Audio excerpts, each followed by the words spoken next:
Welcome to Albanian Stories, a series of interviews with extraordinary people from our diaspora. Hello, Denida. Hi, you have to start the recording actually. Yeah, we actually have. Thank you for being here and for doing this in the name of all the Gaf, Germin, and the production team, which we don't have an official name yet. Thank you for doing this. Well, thank you for the invitation and thank you for the effort to put this together. I believe that you're doing something significant and it's my pleasure to be here. Yeah, as I tell everybody, I didn't bring the podcast to the Albanians. I found the podcast within you. That's true. That's true. So tell me a bit about yourself. You were born in Albania and then you moved to Greece. And what are your first recollections from that era from Albania? Well, I was born in 1992 and we moved to Greece in November of 1991. So I was 9 years old. I have memories from before the change on the regime. So I have memories from you wearing the school uniform. The black one with the dog with the huge collar. Yeah, awful. I remember very, very strongly when every Monday the teacher had to come and check if we had our uniform was clean and we had a napkin and checking our fingernails if they were nicely done. So I remember all these things, and then when the things become a little bit harsh for our people, my parents decided to leave the country and move somewhere else. In the first attempt, it was me and my uncle trying to go through the mountains, which we didn't succeed. You were 10 years old. How could you? I was 9 years old and they had to leave. So I was the only kid with a team of the people trying to pass through the mountains. And they left me somewhere in the mountains so they can go and check, make sure that it's safe. And I still remember that it was night and I am, sitting in nowhere, and being scared and we couldn't pass. It wasn't safe. So we got back home. And a month later, we finally managed to travel to Greece. In a normal route, with a bus or whatever? Flying. Yeah, we were flying, we took the airplane.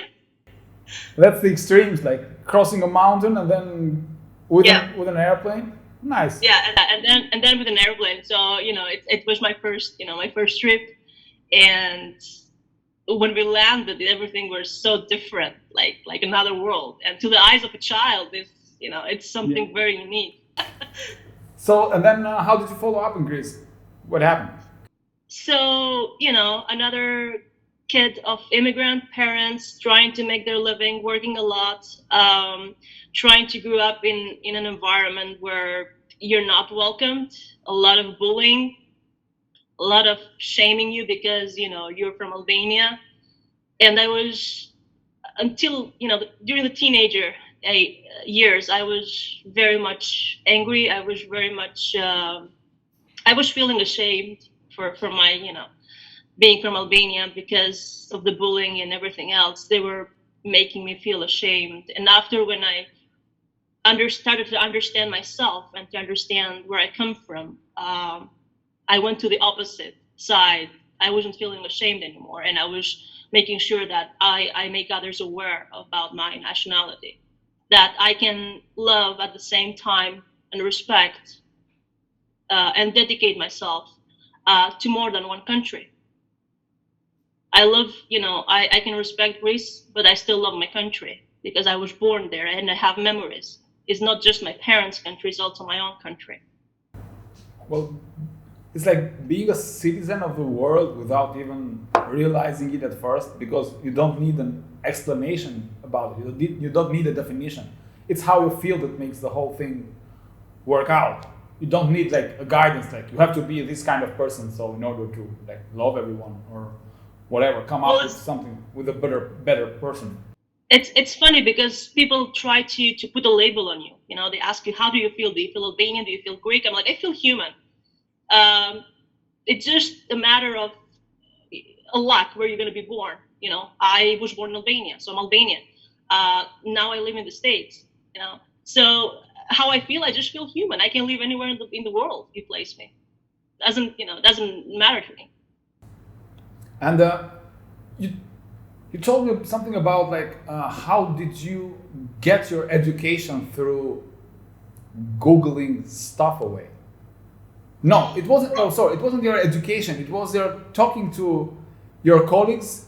I remember that was some a really intricate way of performing, right?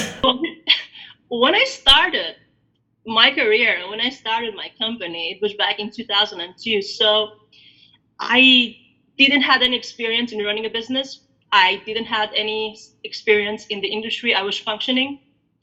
So here I am, a woman who has a view, has a dream, I would say, and is trying to have this company, and it's very unique because of the services. And I don't have the means to pay people to do my advertising or to do my networking and things like that. So everything has to be done by me. If I didn't use something, how to do something, for example, how to build a website, Google it. How can I create my logo? Google it. And I'm saying, I'm a kind of like a child of Googling, because we have a lot of limitations in budget and everything else. So and by Googling it, I also managed to create the brand for my company and myself. And a company that started in Greece has been operating in different countries, and the last 3 years, in the States. So let's introduce your business journey, let's say, into the world, because it's very interesting, and it's like you have one of the most unique services that I've ever encountered or ever ran to. Let's start with Athena, how it started, and then we explain the Nannyguards. Well, at the age of 20, I decided that I want to be a bodyguard. And I went through a training. I was the first female they had in the class. And from what they told me, I was the first female in the private sector. The other females before me, they were from law enforcement.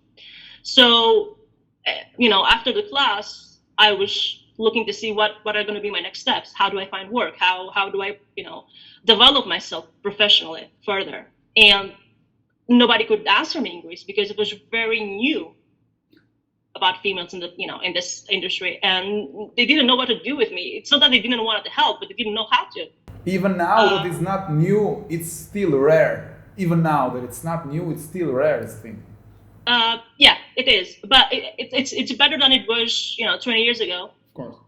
You can imagine that they were seeing you like something really, really rare and weird, I would say.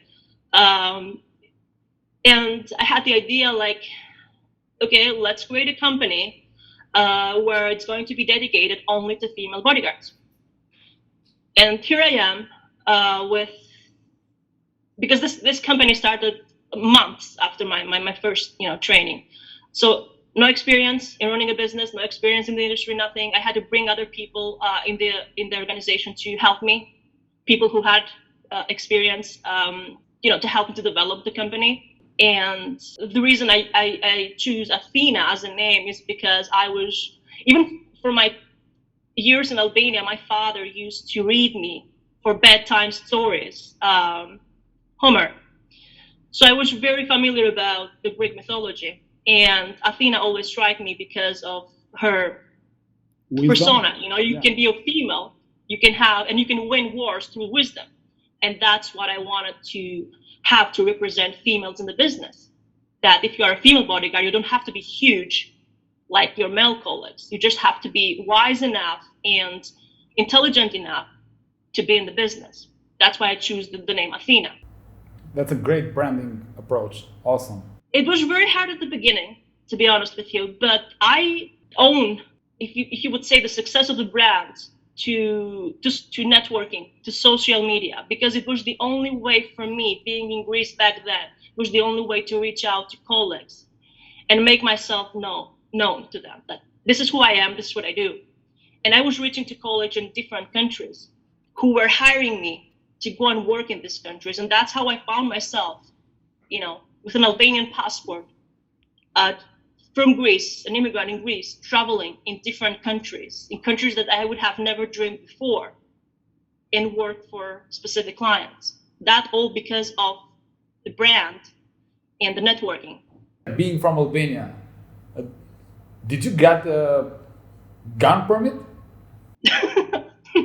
Okay, so the gun permit, depending on the country that you are, there are different procedures. Yeah, different procedures and different laws to get one. So in some countries you cannot, because you're an expat, you're a foreigner, and you cannot apply for a gun permit. I'm going to give you an example. In UK, nobody in the private sector can have a gun permit, even British citizens. So it always depends on the country. The only thing I can tell you as an example is Greece, because I spent there the majority of my life. This is really fun, actually. I started working for a very big family. When I say big, I mean, huge. Wealthy, wealthy Okay. family. One of the most well-known families in Greece. I started working for them in 2013. September 2013.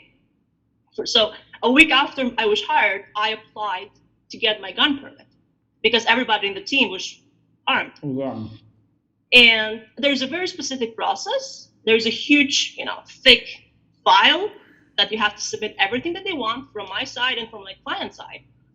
And we submitted that September 2013. I left that client in August 2015, and I never received my gun permit. And the thing was that the answer that I was always getting was like, it's the first time that we have an Albanian citizen from the private sector who is applying for a gun permit. I wasn't an embassy employee. I wasn't, an Albanian government official to require, So for them, it was the first time of this happening. They didn't know what to do.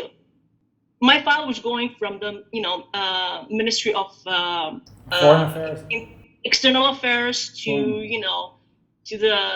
Interpol, it was, just running around and nobody wanted to, to get apparently the responsibility for it. So I never saw my gun permit, to be honest with you. So did you have like an bow and an arrow, like? No, thankfully everybody else in the team was armed, and I wasn't the only one escorting the specific, because I was assigned to one of the children, so I wasn't the only one who was going out with the child at that time. So I had other people in the same team working with me who were armed, so we're covered. So you didn't even make like the precedent for their own cases if they were to ask for a gun permit in Greece. You don't know what happened after that. No. I really don't know what happened. I left the client. It was really funny because according to requirements, I had everything that they wanted. I submitted whatever they required, and I was a legal immigrant there. I had a green card and everything else. So it was just a funny story for me at the end. It didn't affect my job, So. Of course, yeah. But being in such professional levels and industry, with serious people who want you to do your job, of course it would affect your position and everything. So anyone can have like a bodyguard service now, and you can have like female bodyguards if you want. I've heard other services in the world, like Russia, I think, they used to do. They had like a very famous company. I forgot the name, but you took things on the security service with the female bodyguards one step further, or one step higher, or whatever, because I really love the second idea. And you came up with Nannyguards, which is like the nannies that are bodyguards, and you came up with this new service and this new company and this new brand. So how did that come into your mind? Well, if you're a female bodyguard, you will be hired only if there is a child to be protected or a female. And most of the times, it was a child. So, and they wanted a female because it's easier for the child to react with the female. And all of these families that I have been working with, they had nannies, and some of them had more than one nanny. And the nannies, of course, it's not their business, so they're not aware about the security procedures. And most of the time, they were a security liability for the client and for the child, and for us as well, because of what they were doing. And I came up with the idea and said, how about we create a program and a service that we take these nannies and we train them in security, in specific security topics, so they can combine childcare and protective services. And either those nannies work for celebrity families and high net worth families, or they work for common families who don't need security, but they want to feel have a peace of mind knowing that their nanny can protect the child in any kind of circumstances. And we're not talking only about kidnappings, but we can even for natural disasters, even for sex predators and things like that. And that's how the Nannyguard idea came into my mind. And I took basically two words, combined them together to describe the specific hybrid service, I would say. So you went from Greece straight to the US, but you work all over the world, I think, right? So I have been working in Italy, France, Albania, in the States, and India. India was its own. It's like a learning. It was like a learning opportunity for me. It was like totally different. Totally different culture, industry. I would say culture, and world. It's totally different world. It's you're not prepared for that. Do you have any special moments in India that, like, you say, well, this was like out of this world, so we others can understand the Europeans and whatever, Westerns. I do. Yeah. So before I go to that, I have to give you a short pre-story about India. When I was a kid in Greece, I had this routine with my dad. We had our own thing. Every Sunday, we used to go to the flea market, the two of us, and buy VHS. Okay. Buy movies. So, Albanians, most of them, like Turkish movies or martial arts action movies or Indian movies. Well, my family was very passionate about Indian movies. So every Sunday we used to buy a new Indian movie and watch it. So from a very early age, I started liking the music, the colors, the people, the stories that were always, you can be, the actor, somebody who is poor and they make it in life and they become famous and they became rich and they became successful. So I started liking this kind of culture. And when I was a teenager, I asked my mom and dad, I said, hey, I want to learn Hindi. And they were surprised. Like, usually your child is going to ask you, I want to learn German or English or French. Hindi? So we found an Indian immigrant in Greece. And for 6 months, I was learning Hindi. Until he was deported because he was an illegal immigrant. So I lost my teacher. And fast forward, from the age of 16 that I was learning Hindi, I got a business proposal to go and work in India in 2015. And that was the first time I actually saw the country and visited the country that I was seeing in these movies with my parents. And it was like mind-blowing because the reality is very harsh over there. And coming back to the funny story, on my second day in the country, first day on duty at work, I am positioned in 18th floor on the corporate office and waiting with my client. And my team is located in the parking, underground parking. So every 30 minutes, I had to check with my team.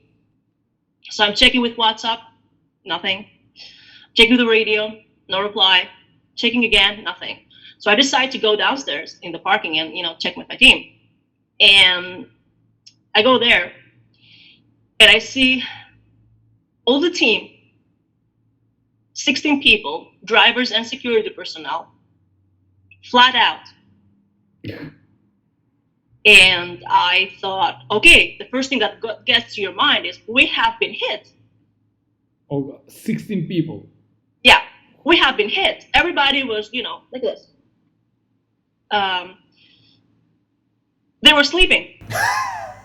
so, How can a team of 16 people, like all was on duty? All sleeping. So it's for me, it's we don't sleep on duty, especially if you're working in this business. For them, because of the difference in culture, and it's like they can sleep whenever they want. Basically, you could see people sleeping on the streets.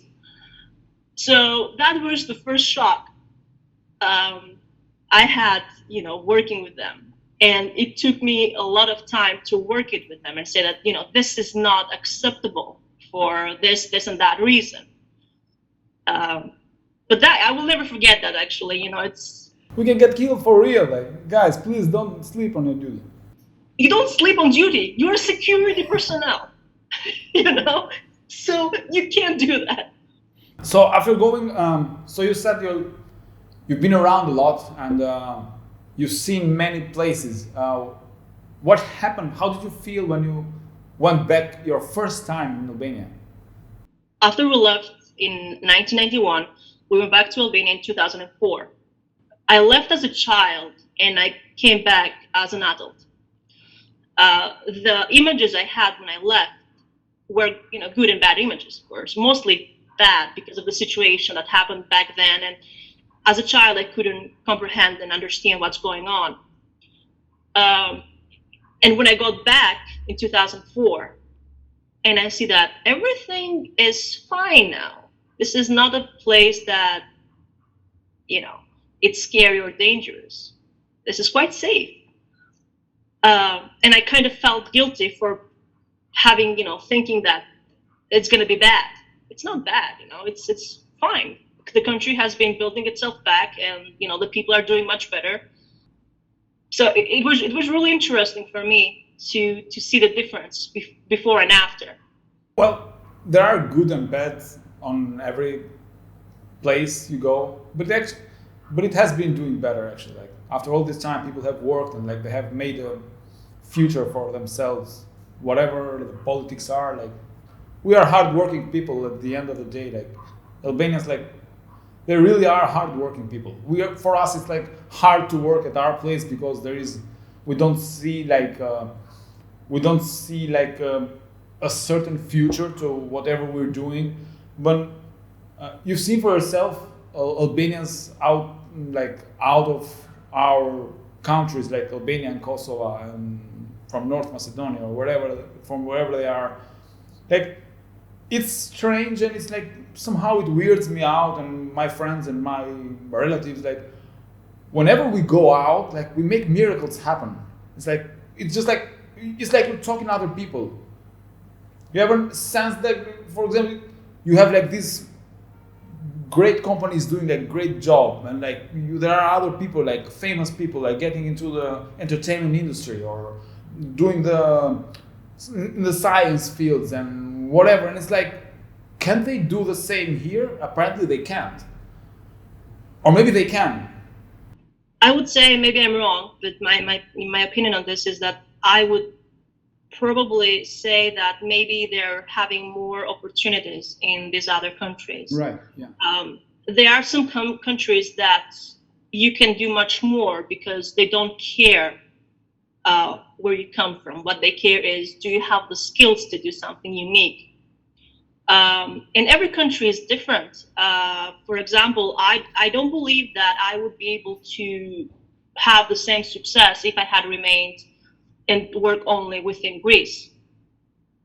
The fact that my services were very unique and I could work and bring these services in other countries, I believe that was part of my success.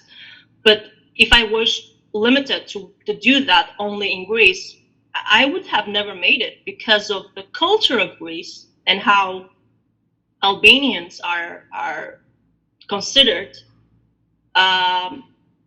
I wouldn't have any opportunity. I mean, there were many times where I was hired by the clients, and the rest of the team who were Greeks, they were like, okay, so we have an Albanian what? Working for us for the security. They didn't trusted my skills because I was a female and I wasn't Greek. So automatically for them, I was less capable of doing the job. And of course, yes, they are amazing. I had amazing Greek colleagues as well, but I had the bad ones as well. Did it ever like happen to change their opinion after working with you for a while, or their first opinion was like the ones that loved you all the time, and the ones that didn't love you as much, didn't like you as much, never liked you? There's all those people that will accept you. There are those people that won't accept you at first, and after they get to know you, they will accept you. And there are people who they're not accepting you at first, and they will never accept you because they have a very specific, point of view in life. And no matter what you do, you can't change that. And I'm not there to change that. I'm not doing my job to make friends. I'm doing my job to do my job. So I don't take it personally. If you don't like me, no, fine. I don't like, there are people I don't like either. So yeah, I mean, there are always those kind of people, especially in an industry that is very hard male dominated, and women are already having a hard time establishing themselves. But gender doesn't make you any better or any worse, nevertheless. That's why I'm preaching too. I totally agree with you. There are females who say female bodyguards can be better. I'm like, no, the gender doesn't make you better or worse. What makes you better is what kind of skills you bring on the table. For example, if I have a male colleague, a male bodyguard, and I place him next to a female client, that colleague cannot follow that client wherever she goes because there are limitations. So at that moment, his gender becomes a kind of restriction for the services he's providing. Yeah. But again, because of the profession is not, there's a very huge misconception about the profession. They think that you have to be huge, you have to be badass, you have to beat someone down, things like that. That's not our job. Our job is to work proactively, to do all the necessary steps to prevent an attack before that attack happens. And if not, then we must know what to do if an attack happens and how to evacuate the client or how to deal with it. But the majority of our work, 90% of our work is based on proactive recognition. Yes, yeah. So a woman can do that. There's no need for me to be huge or know how to, do martial arts or something. But which most of these women are, they are trained in combatives and martial arts. But you just spoiled the whole image for me. Like everybody has this idea that the bodyguard will beat the crap out of anybody around, and you just say no, they will prevent that from happening. So why am I hiring you? I want to see you beat other people. No, we had clients who were actually provoking other people in public, so their security team can react and beat those people up. But here's the thing: when you work for somebody, you're just a civilian. Even if you were in law enforcement, you still cannot go and beat people. Of course. Yeah. So when you are another civilian you're just in your private sector, you're a civilian, you're working for somebody. So what? You can be his private assistant, you can be his nanny. You are the same category, even if you are security. There are many restrictions. You cannot arrest someone because he's going close to the client. You cannot push someone. So everything that we do, it has to be very specific. Within we boundaries. Are there to within boundaries. Yes, we have to protect clients. Of course, physically, but also we have to protect the client's image and protect them from embarrassment. It's a very different image from what you're getting from Hollywood. But it's your fault. Because you're there. You should make. Well, nobody You should has make a spoken for movie. You should make a movie and open everybody's eyes up. So Well, you're in the States. I'm open. Yeah. I'm open for offers. Yeah. Yeah. Well, we'll tag someone in the posts about the whole thing, like looking for what are agent? Yeah, looking for an agent for Hollywood agent. Living in the States, do you manage to have like Albanian contacts or friends or like an entourage, or I don't know, because it's huge. It depends on the place. So you can. Now that I'm thinking the whole thing, I just asked, like, you move so much, it would be impossible for you to make like Albanian, like, steady Albanian friends. Just kidding. No, I have many Albanian friends, and we have very significant people. I have Albanian friends from the world of arts, from business, from the business profession, business corporations and stuff. But of course, in Greece, we had, we kept our connections with a lot of Albanians. But when I moved to the States, the place is huge. Yeah. I mean, the country is huge. Is there like, when we talk to people, like when we do like these pre-sessions about the interviews, like one of the most important things that we want to know and have more information about is the type of cultural content or materials or whatever that reaches the diaspora world from Albania, from Kosovo. I don't know. Like, I don't know what type of information you guys get over there of what's going on in here, apart from politics, because that's like the main export. Well, I would say apart from politics, our second main export is I want to be Playboy model singers. We have so much culture and folklore culture and so much more than just songs that I don't know. I don't want to. No, we're not judging. We are, but still. Yeah. So it's really amazing to me that we have so much in our tradition, and when somebody make like, I'm gonna book a place like a restaurant, I'm gonna bring one or two singers from Albania, and you will be able to hear them or watch them live, and also eat for dinner or lunch, and that place is gonna be packed. But when you try and do something that for me is going to be more significant, like cinema, or there are events that are happening between different kind of minorities, where everybody shows up and they have each minority can show their cuisine. Here you can have Thai food, you can have Indian food, and we have no representation from Albania. Arts. This one, by the way, is from an amazing, talented Albanian painter. We don't have that. We don't participate in things that are very significant to show our culture. So are only known when it comes about a singer event or something. There are events and people don't participate in the events, or there are no events at all. Or maybe there were some events and there was no interest, so whoever was doing that just dropped the type of, events, cultural events. I will bring personal experience, and I will bring this from my life in Greece. So in Greece, we have a large number of Albanians in Greece. And in 2007, I was part of a group of people, Albanian people, and we decided to bring in Greece the first Albanian film festival, because we wanted to show to our Greek friends our film industry. And we wanted also to give the opportunity to the Albanians in Greece, to the older ones, to rewatch these movies, and the new generation who was probably, born in Greece, or they came to Greece at a very young age to see these movies.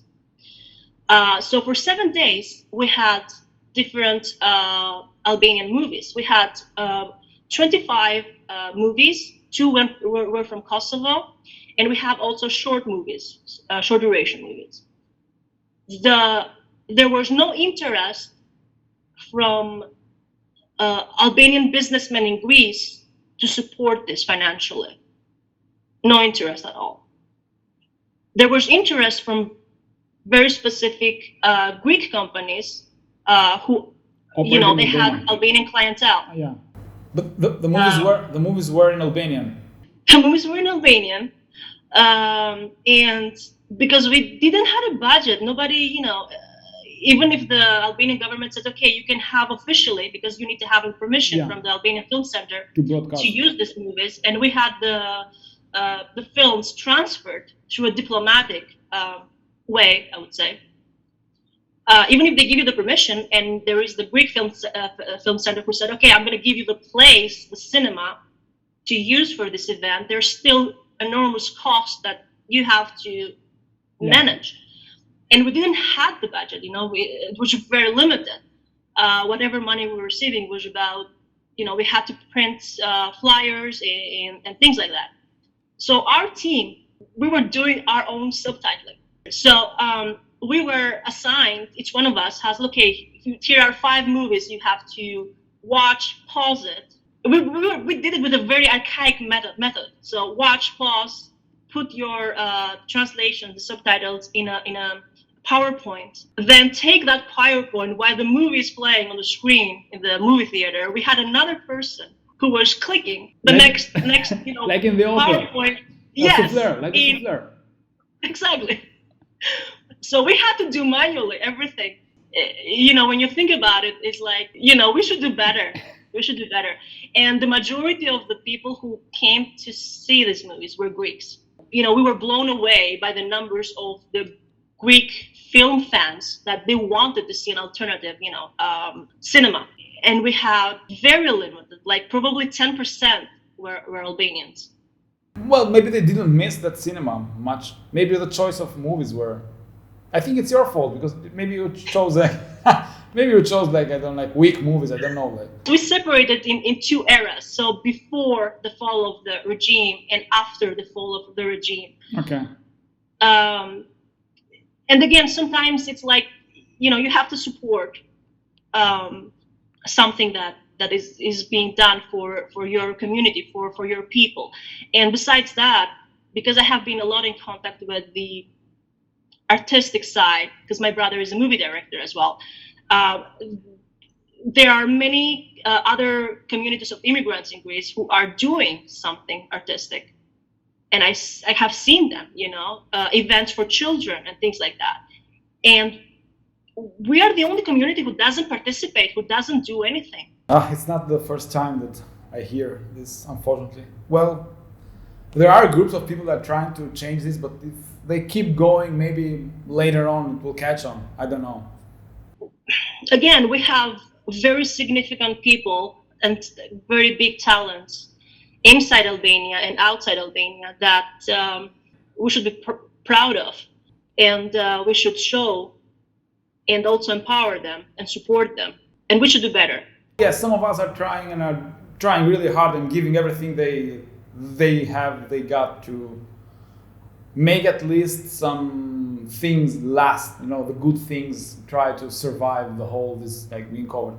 And plus whatever momentarily cultural wave they come and go, but the good things will always resist the rush of times. It was great, Denida.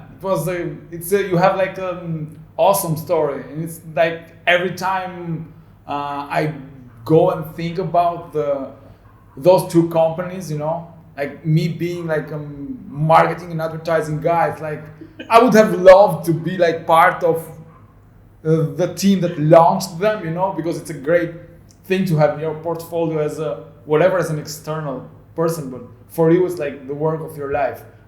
Do you have any insight that would say I want this for maybe not the whole world, but for all the Albanians to know, something from your experiences in Albania and abroad, or succeeding at things, succeeding at life? Well, first of all, I would like to thank you for your kind words. And I would say we always need someone in marketing. And about the second part, I just want to tell to my fellow Albanians that don't feel that you're lacking something. Don't feel that because you were born in Albania or you're holding an Albanian passport, you are limited to do things. You can always apply for a visa. You can always reach out to different companies. you can always reach out to connections. I have had the luck to work with some amazing people because I had the guts to reach out to them, either Facebook, or LinkedIn, or through their, company's emails, and say, hey, this is who I am.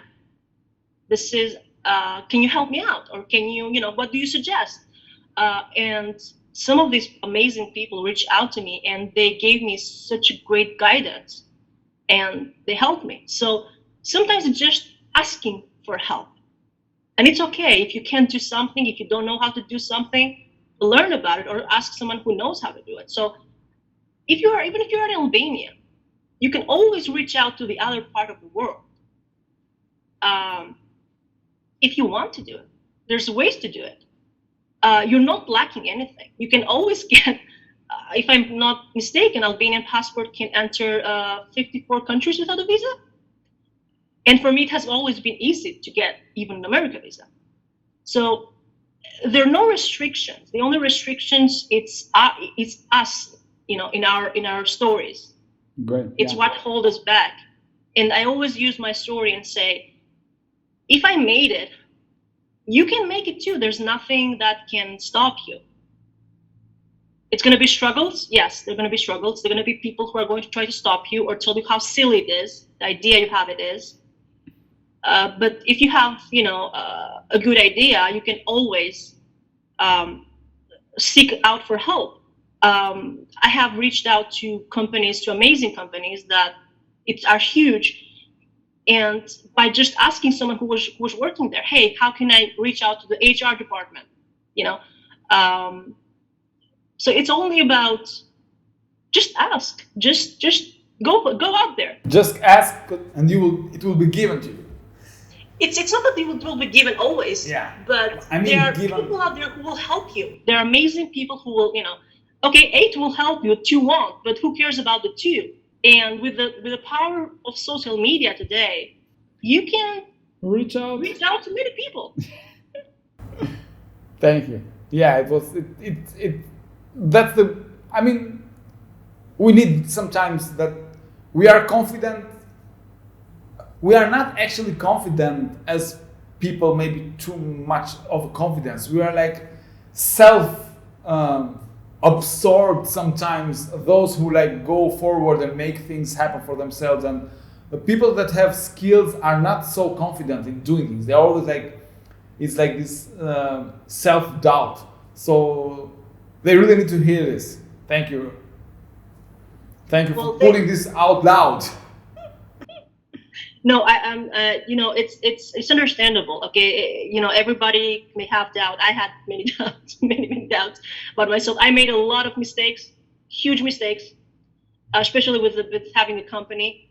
But you learn from that. You learn what not to do next.